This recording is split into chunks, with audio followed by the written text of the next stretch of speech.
Boa noite. Você confere agora as notícias que são destaque em Minas nesta quinta-feira. Polícia consegue capturar o criminoso mais procurado do estado que saiu da penitenciária pela porta da frente depois de pagar R$600 mil. Homem confessa que matou a irmã idosa porque ela não tomava banho. Está preso o homem que foi morar no prédio da ex-namorada aqui em BH, descumprindo a Lei Maria da Penha. Acordo com o governo do estado garante que prefeituras mineiras vão receber R$7 bilhões de repasses atrasados. Prefeitura da capital adianta R$5 milhões para o Hospital Mário Pena não ter crise de demissões e cancelar atendimentos. Mineradora Vale terá que pagar pensão mensal e plano de saúde para famílias de empregados e terceirizados lá em Brumadinho. No futebol, o assunto é a Libertadores e os ótimos resultados de Cruzeiro e Atlético. E como hoje é quinta-feira, pode aguardar que tem dicas da nossa agenda cultural. E não se esqueça que estamos transmitindo o nosso jornal também ao vivo pelo Facebook, na página da TV Band Minas.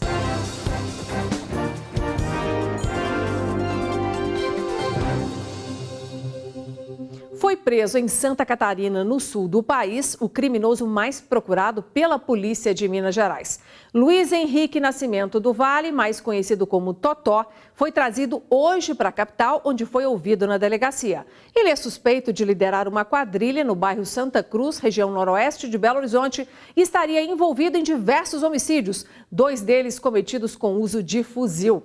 Luiz Henrique Nascimento do Vale, o Totó, foi apresentado pela Polícia Mineira como o criminoso mais procurado do estado. Ele foi preso em Balneário Camboriú, em Santa Catarina, usando documentos de outra pessoa e vivendo normalmente. Ele possui um farto armamento bélico, dentre eles diversos fuzis, pistolas, submetralhadoras, e nós acreditamos que esse armamento seja terceirizado para o cometimento de crimes contra o patrimônio. Tem diversas ocorrências aqui no nosso estado com o uso dessas armas de alta energia, Conseguimos prendê-lo em Santa Catarina, na casa dele, vivendo uma vida como se fosse um cidadão de bem, uma vida de alto luxo lá no sul do país, com os ganhos oriundos do tráfico de drogas aqui em Belo Horizonte. Segundo as investigações, ele é apontado como chefe de uma organização criminosa responsável por vários crimes, dentre eles tráfico de drogas, roubo a bancos e a veículos, além de diversos homicídios. 2 das execuções foram feitas com fuzis, a de um empresário na Pampulha e a do advogado Jaime Oliveira. Ele não participa da ação propriamente dita, mas ele é autor intelectual disso, ele é o mandante dos homicídios praticados pelos integrantes da quadrilha dele. Então é um criminoso extremamente violento, temido no meio criminoso e que se gaba de, em conversas quase informal com nós policiais durante a entrevista, que ele não tem inimigo, porque todos os inimigos ele já matou. Na mesa do delegado, uma ficha extensa mostrava os vários crimes cometidos por ele. Luiz Henrique já tem até um júri marcado para o dia 17 de junho, no 2º tribunal. O fato que mais intriga a Polícia Civil é a saída de Totó da penitenciária Nelson Hungria em 2017. Ele teria dado R$600 mil em troca da liberdade e conseguiu sair pela porta da frente. Que ele saiu de uma maneira ilegal, posso te afirmar que foi. Não existe suspeita, existe certeza, que ele teve um benefício de alguém para que ele saísse. Com a prisão do Totó agora, ela vai aprofundar nas apurações, e certamente vai chegar em quem está envolvido nessa liberação do Totó e de outros também, porque ele foi um, Luiz Henrique conversou bastante com os jornalistas na delegacia. De fala calma e bem articulada, ele negou os crimes e falou de uma perseguição por parte de alguns policiais. A delegada só assina e faz a covardia que ela fez. Igual a covardia contra a minha família, a humilhação com a minha família. Que humilhação? Humilhação, eles invadiram a casa da minha mãe, pegaram meu irmão lá, se meu irmão não tem nada a ver com nada. Desde 2009, todas as ocorrências que acontecem no bairro Santa Cruz, se vincula meu nome. Uma adolescente de 17 anos assassinou outra adolescente a facadas em Unai, no noroeste de Minas, na madrugada de hoje. Segundo a Polícia Militar, as 2 jovens discutiam em uma lanchonete quando a suspeita tirou uma faca da bolsa, atingiu a vítima no pescoço e fugiu em seguida. Priscila Martins de Mello foi socorrida e levada ao hospital, mas não sobreviveu. O namorado da suspeita, uma mulher e outra adolescente, também foram detidos suspeitos de terem ajudado na fuga da autora do crime. A polícia ainda apreendeu uma arma de fogo e porções de drogas na casa do homem, além de 2 facas que estavam na bolsa da suspeita. E de acordo com a investigação, a motivação do crime seria ciúmes, já que a vítima havia se relacionado com o atual namorado da suspeita. E hoje completa 1 ano que a Lei Maria da Penha sofreu uma modificação, passando a considerar que o agressor que descumpre uma medida de proteção a uma mulher agredida está cometendo um novo crime. Nesta quinta-feira, a Polícia Civil de Minas Gerais realizou uma grande operação para cumprir mandados de prisão e para fiscalizar se as medidas protetivas concedidas a mulheres em situação de risco em casos de violência doméstica e familiar estão sendo obedecidas pelos agressores. Foram cumpridos 19 mandados de prisão, 2 de busca e apreensão e 29 fiscalizações de cumprimento de penas. Este rapaz foi preso em flagrante porque estava morando no mesmo prédio da ex-companheira agredida no bairro Santa Teresa, aqui em Belo Horizonte. Segundo a delegada, neste 1 ano em que a nova medida está em vigor, foram flagrados 250 casos de descumprimento de penas aplicadas pela Lei Maria da Penha. É sempre bom que a mulher, havendo descumprimento, nos informe, para que seja efetuada a prisão em flagrante, ou que seja representado pela preventiva, para prender esse agressor, que novamente comete um outro crime. O tatuador Leandro Caldeira, suspeito de assediar e abusar de clientes dentro do estúdio de tatuagem dele, o Tatu Reg, na Savassi, região centro-sul de Belo Horizonte, foi indiciado hoje e o inquérito foi enviado para a Justiça. Leandro está preso desde o último domingo. De acordo com as investigações, 19 mulheres formalizaram denúncias e foram ouvidas pela polícia. O tatuador é suspeito de violação sexual mediante fraude. A pena prevista para esse crime é de 2 a 6 anos de prisão. Outro tatuador da capital está sendo investigado pelo mesmo crime e o inquérito corre em sigilo. Um homem foi preso depois de confessar que matou a irmã, uma idosa de 82 anos, em Uberlândia, no Triângulo Mineiro.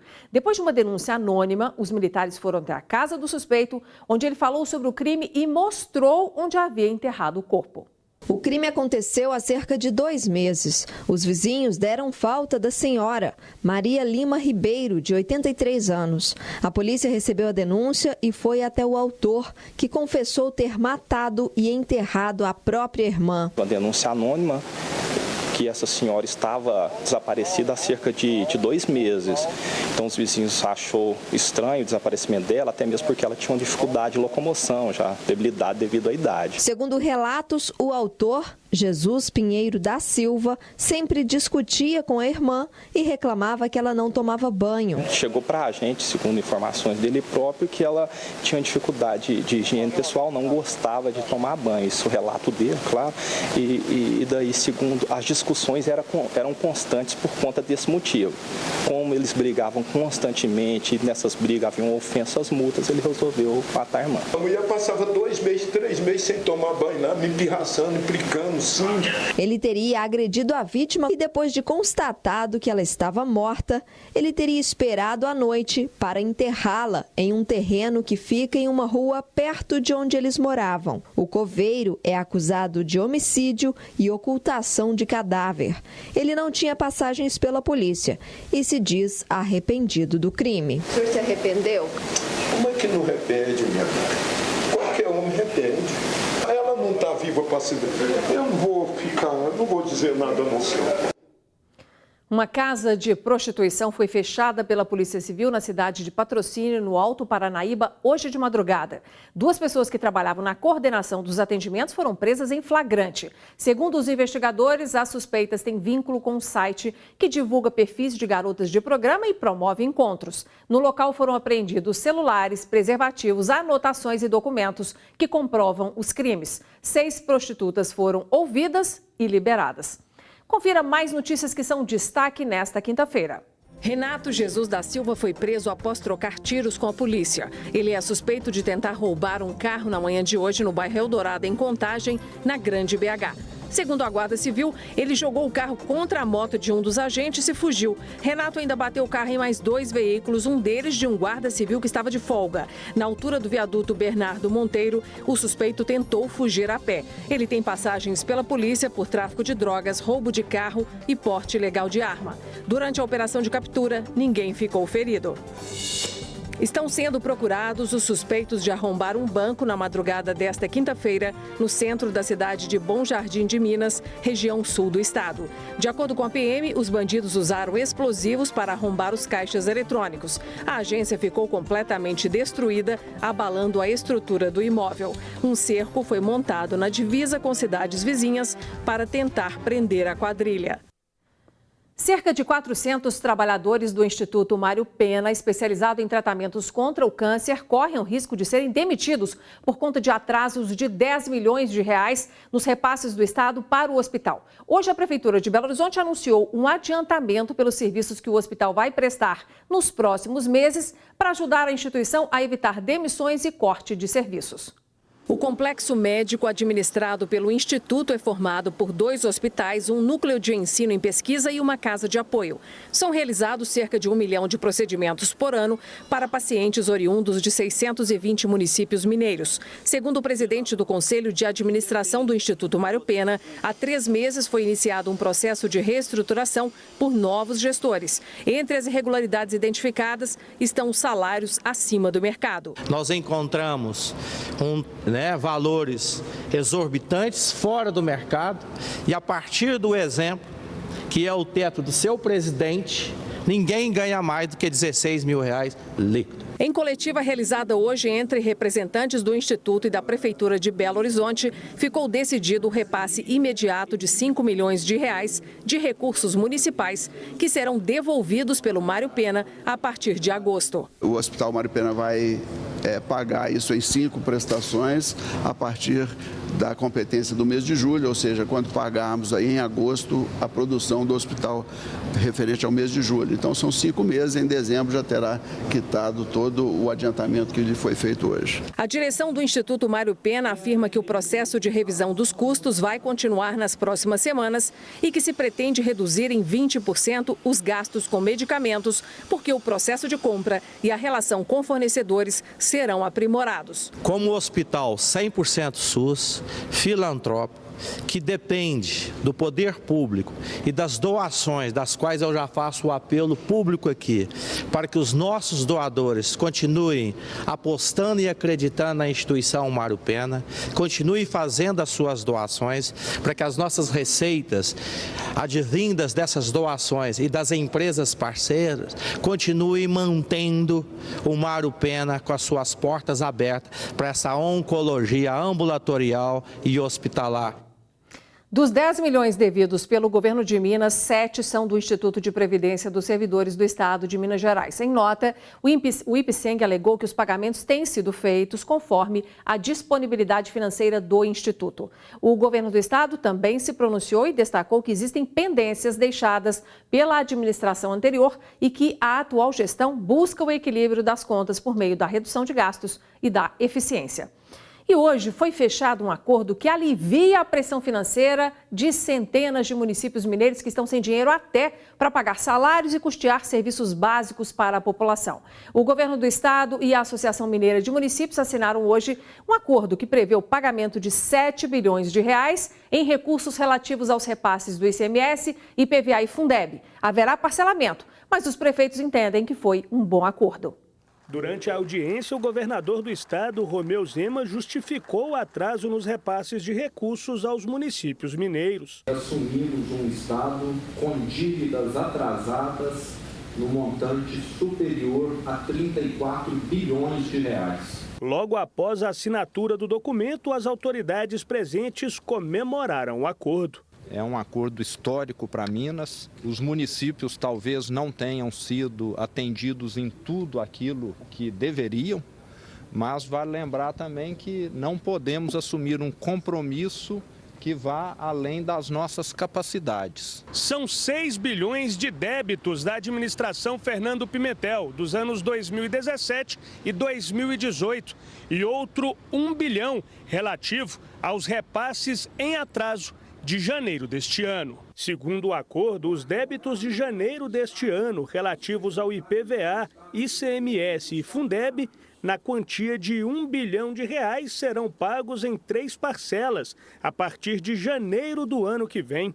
Os 6 bilhões serão pagos em 30 parcelas a partir de abril de 2020. Sabemos que não é a solução imediata dos problemas dos municípios, porque um acordo, as duas partes têm que ceder, nós tivemos que ceder muito. Mas tanto as parcelas referentes a R$1 bilhão, como as dos 6 bilhões, poderão ser antecipadas para o mês subsequente aos eventuais ingressos de recursos decorrentes de contratação de operação de crédito pelo Estado. Existe uma possibilidade no acordo de adiantar esse pagamento para esse ano, desde que o Estado consiga contrair algum crédito, fazer alguma relação de crédito que agregue valor ao caixa do Estado e ele vai adiantar esse pagamento para esse ano. E nós estamos muito confiantes que isso vai acontecer. Estamos, a partir de hoje, construindo uma nova agenda para Minas Gerais, uma agenda positiva, que é importante para que possamos sair dessa crise, que ela não é só mineira, ela é nacional e, por isso mesmo, precisamos de um novo pacto federativo para solucionar os problemas dos estados e dos municípios. O governador se comprometeu ainda a revogar o decreto estadual de novembro de 2017, que permitia a retenção de verba constitucional. Os prefeitos terem uma previsibilidade é fundamental para que o Estado comece a funcionar de forma normal novamente. Sem previsibilidade, uma economia não funciona. No próximo bloco, o assunto será o futebol. Cruzeiro confirma a liderança na Libertadores e Atlético consegue primeira vitória na fase de grupos.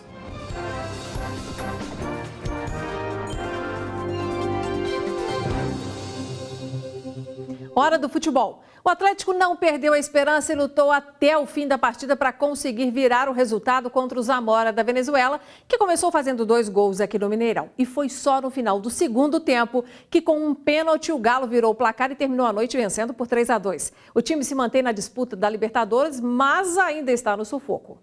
O Atlético entrou em campo com o objetivo único de vencer. Aos 15 minutos, Maicon Bolt cruza, o zagueiro recua mal e Luan cabeceia na trave. Mas o primeiro tempo seria mesmo do time venezuelano.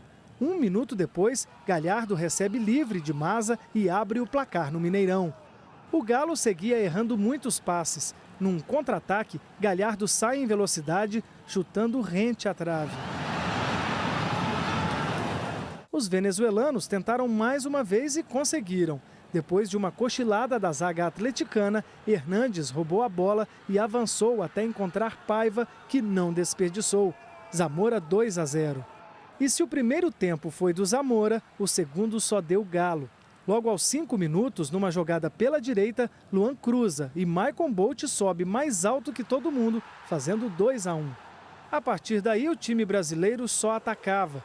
O gol do empate veio aos 26 minutos, depois da troca de passes entre Luan e Casares. A bola sobra para Ricardo Oliveira chutar. Ela ainda desvia em Vinícius Góes antes de entrar e o juiz dá o gol para ele. O clima parecia mesmo favorável ao Galo. Pênalti na entrada da área. Fábio Santos cobra, tirando o goleiro do lance e fazendo o gol da virada. Com a vitória, o Atlético segue confiante para enfrentar o líder do grupo, o Cerro Porteño, na semana que vem. Mas antes, o Galo encara o Boa Esporte no próximo domingo pelo jogo da volta da semifinal do Campeonato Mineiro. Com a qualidade que nós temos do elenco, nós precisamos jogar melhor.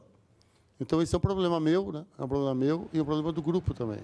Só que um resultado como esse, por exemplo, pode nos levar a uma reflexão, né? E todo mundo vai pensar direitinho, vamos discutir isso, o que está acontecendo, e estamos entrando na Libertadores. O Cruzeiro também saiu vitorioso na rodada da Libertadores contra o Emelec lá no Equador ontem. Fora de casa, o time mineiro marcou 1-0. E quem tem os detalhes da partida é o nosso repórter e comentarista André Salles. Boa noite, André. Boa noite, Nácia. Boa noite para todo mundo. Que campanha do Cruzeiro invicto, hein? Exatamente. É a melhor campanha da Libertadores até aqui, junto com o Cerro Porteño, que inclusive é do grupo do Atlético. As equipes que estão 100% venceram todos os jogos. Cruzeiro, a gente até falava ontem, né? O Emelec precisava mais da vitória do que o Cruzeiro, então o Cruzeiro poderia ter a possibilidade de jogar nos contra-ataques. Foi mais ou menos o que aconteceu. Foi um jogo dificílimo. O Cruzeiro tomou muita pressão, porque realmente a equipe do Emelec é uma equipe forte, principalmente forte fisicamente, jogadores altos, rápidos, mas aí prevaleceu a bola parada e a técnica do Rodriguinho. 3 jogos na Libertadores, 3 gols, está se mostrando aí um reforço realmente importantíssimo para uma equipe que tinha perdido a Arrascaeta e estava precisando de jogadores de qualidade. Que boa contratação, hein? Sim. Obrigada, viu, André? Até mais. Bom, e a gente traz agora outros destaques desta quinta-feira. Para começar, a mineradora Vale terá que pagar pensão mensal e plano de saúde para famílias de empregados e terceirizados que foram vítimas da lama da barragem Córrego do Feijão, que se rompeu dia 25 de janeiro em Brumadinho. A decisão é da 5ª Vara do Trabalho de Betim, na Grande BH, e garante que não haverá contribuição dos usuários no formato de coparticipação e nem desconto mensal. A pensão mensal será equivalente a 2/3 da remuneração que vinha sendo paga aos trabalhadores. A Vale está proibida de colocar mais rejeitos na barragem Campo Grande, que fica na cidade de Mariana, na região central do estado. A ação foi movida pelo Ministério Público de Minas Gerais. A mineradora também não pode alterar qualquer aspecto da estrutura que se encontra na área da mina Alegria. Será assim até que a Vale garanta a estabilidade e a segurança da estrutura. Nesta semana, a Agência Nacional de Mineração interditou esta barragem dentro de uma lista de 17 estruturas que a Vale tem aqui em Minas. Em nota, a Vale informou que a estrutura já foi paralisada e teve seu nível de emergência elevado para o nível 1 de risco de rompimento. Ex-prefeito de Mariana e 3 secretários do seu governo terão que devolver mais de R$1 milhão aos cofres da prefeitura por desvio de recursos da mineração.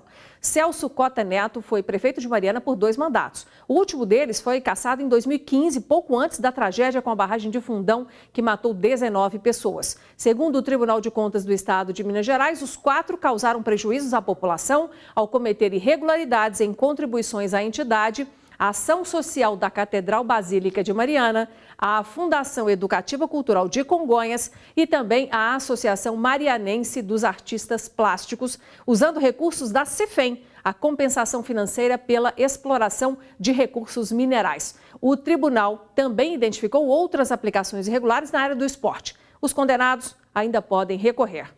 E a seguir você confere as dicas da nossa agenda cultural. Tem cinema, shows e espetáculos.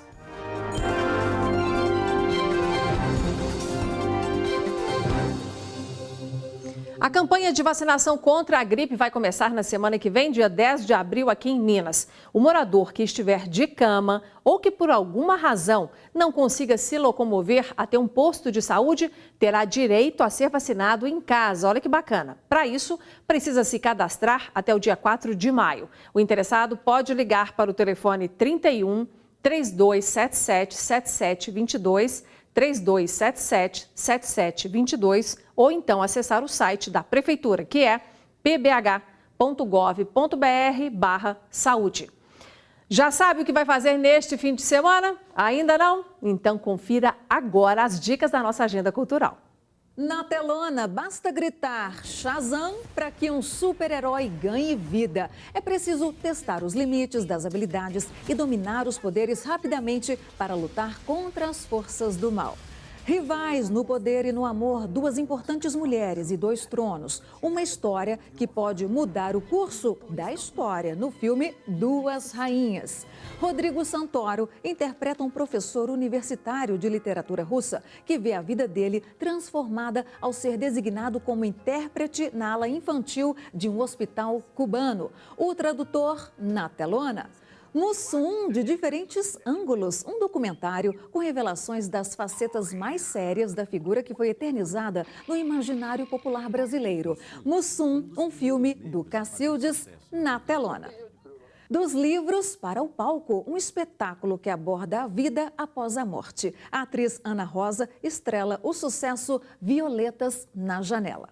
Dança, circo, acrobacia e teatro em uma montagem que desafia a gravidade com corpos que se inclinam, giram e se elevam, exigindo força e concentração no espetáculo Aquele que Cai. Um dos mais importantes representantes da música popular brasileira, Djavan, de volta aos palcos de BH com a turnê Vesúvio, canções do novo trabalho e também sucessos da carreira. E um show em homenagem a um dos maiores ícones do rock and roll no palco do Teatro Centro Cultural Minas Tênis Clube, Elvis on Tour, com Renato Carlini e banda, numa super produção com sucessos do rei do rock. Programe-se e divirta-se. Estamos quase no finalzinho do nosso jornal e eu lembro aquele nosso acordo para você nos enviar denúncias sobre situações que estão acontecendo aí perto de você. Use o 31 99 772 7663. Nós ficamos por aqui, obrigada pela sua atenção. Nesta quinta-feira, amanhã estaremos de volta com mais destaques aqui do nosso estado. Até lá e boa noite.